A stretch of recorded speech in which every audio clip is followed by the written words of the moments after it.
In 1934, in Texas, United States, some prisoners were punished. They were clearing the forest. When the guard was off guard, secretly a prisoner gave a gun to his friend. As it turned out, that day, several prisoners had devised a plan to escape. Outside the forest, came a couple in a red car. The woman's name is Bonnie and the man's name is Clyde. They both came to pick up the prisoners who wanted to escape. When everything is ready, the plan is executed. Drop your rifle. Drop it.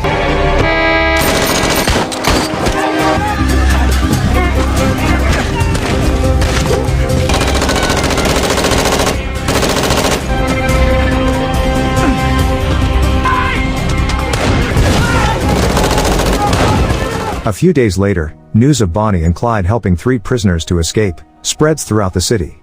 In an emergency meeting, the governor was angry that the police had not yet been able to arrest the couple, who were the masterminds of the crime. The warden explained that Bonnie and Clyde weren't just common criminals. They are fugitives who have many connections with criminals across America. Because of their frequent shifting of hiding places, the police had a hard time catching them. The warden then advised the governor to reuse the services of a fugitive cowboy named Frank Hamer. Frank used to be the leader of the greatest fugitive hunter group in Texas, or commonly known as the Texas Ranger. With Frank's experience, the warden was sure that Frank would be able to catch Bonnie and Clyde. Initially, the governor did not agree. He was embarrassed when the news about the police who were unable to solve this case and had to hire the services of a street cowboy spread to the media. Surely, his reputation will be ruined. But after constant reassurance that the secret would not be exposed to the public, the governor finally agreed.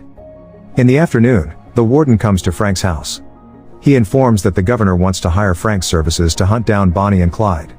Hearing the offer, instead of being happy, Frank actually felt a dilemma. Deep down, he was eager to accept the mission. But on the other hand, Frank had promised his wife that he would never do such a dangerous job again. In the midst of that hesitation, Frank's wife came home. When the warden asked Frank's wife for approval to carry out this important mission, the wife was angry and immediately kicked him out. Every day, Frank thought about the mission offer. Whenever he turned on the radio, he kept hearing news about Bonnie and Clyde's crimes. As a former cowboy who has hunted fugitives for decades, even though he is now retired, morally Frank feels he must complete this last call of duty.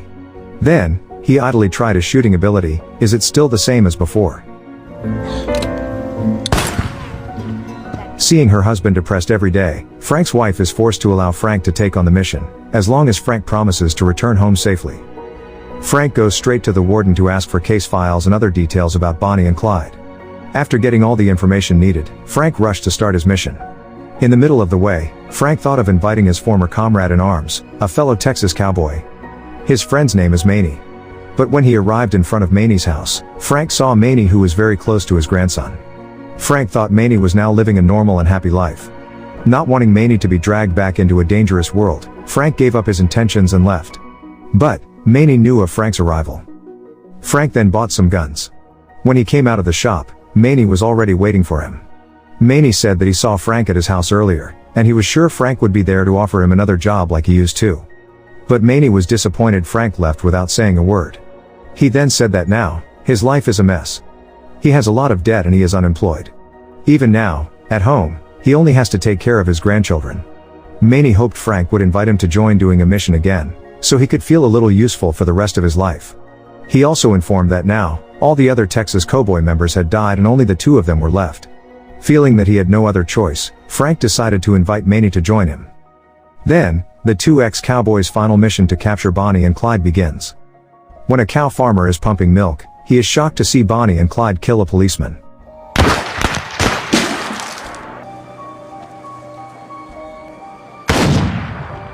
Frank and Manny head to the woods where Bonnie and Clyde were last seen. Unfortunately, they couldn't find any clues. When he saw a board, Manny idly fired his gun to test his shooting ability, whether he was still as good as before. But Manny's shot didn't hit the target at all. Frank then showed how to shoot properly. My boy Clyde, he prefers a Browning automatic 30 cal. Open fire.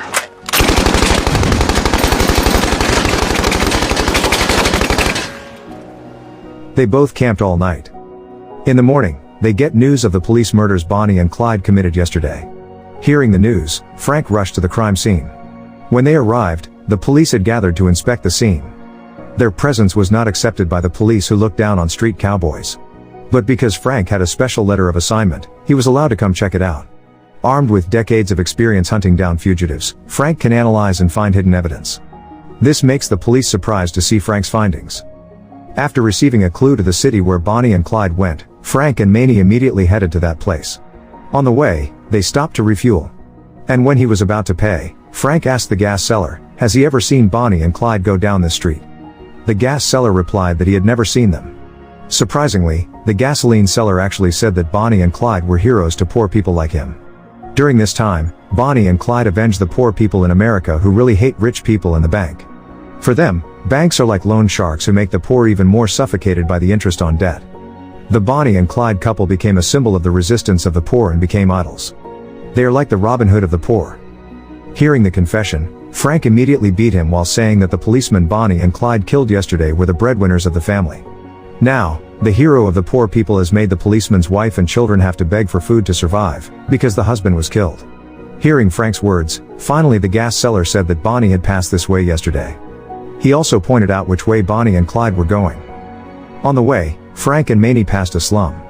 Frank couldn't believe it, because it was the first time he saw that in a country as big as America, there was still a place as poor as this. Even so poor, the people there still use the barter system to get goods and food. That year, America was in the midst of a major economic crisis.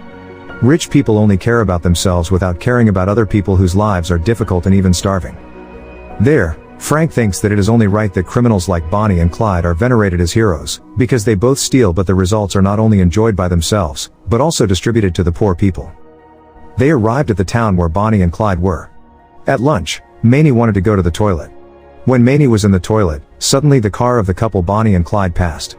Maney didn't want to waste the opportunity. So he immediately took a gun and prepared to shoot the two fugitives.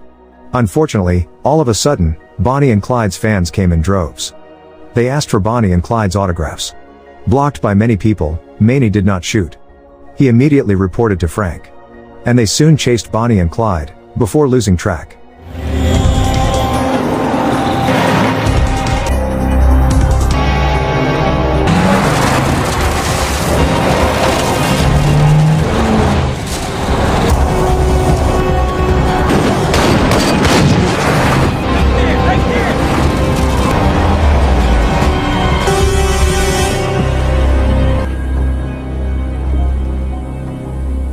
Bonnie and Clyde managed to escape.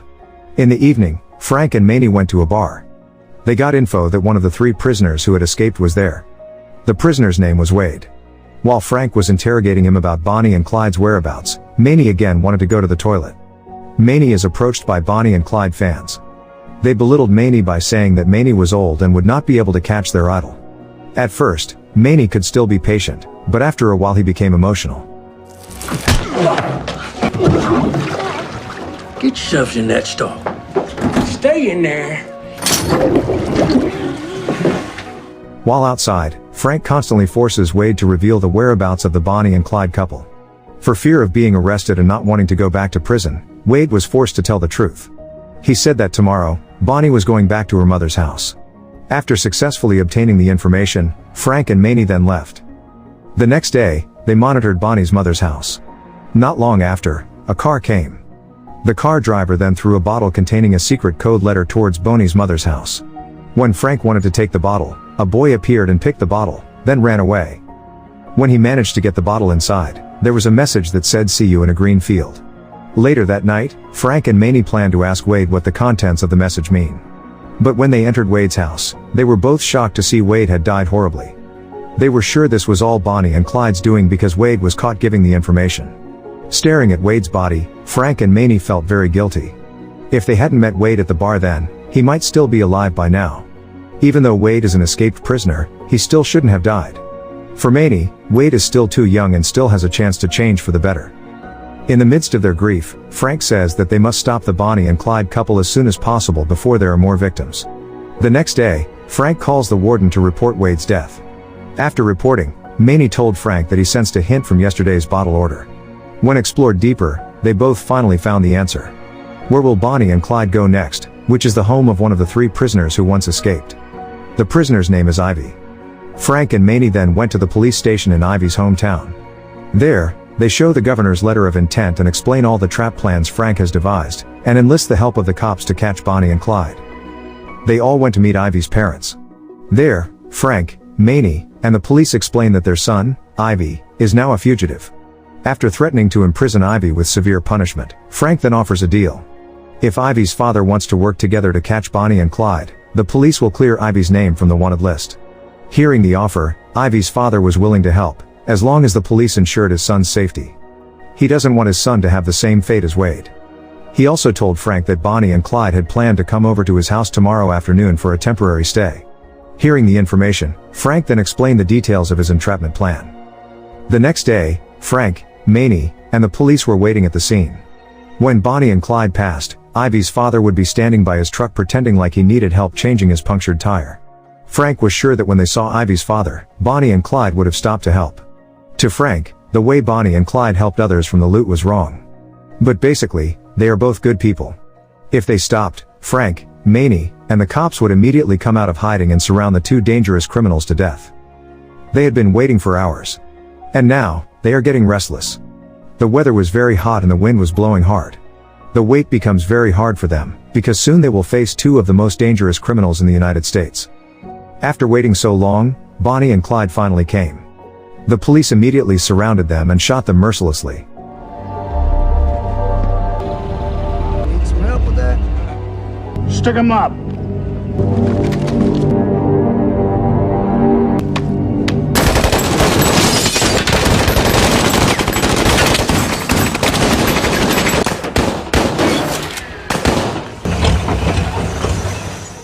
Bonnie and Clyde died on the spot.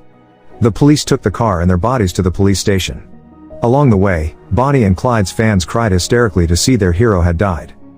While on the other hand, Frank and Maney could only stare at the scene in silence.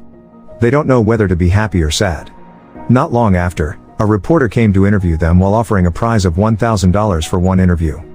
But Frank just walked away without saying a word. Maney then told the reporter, "How can anyone feel happy after killing a hero so loved by society?" For Frank and Maney, they had indeed successfully completed the last mission of their lives. But it was also a mission filled with sorrow.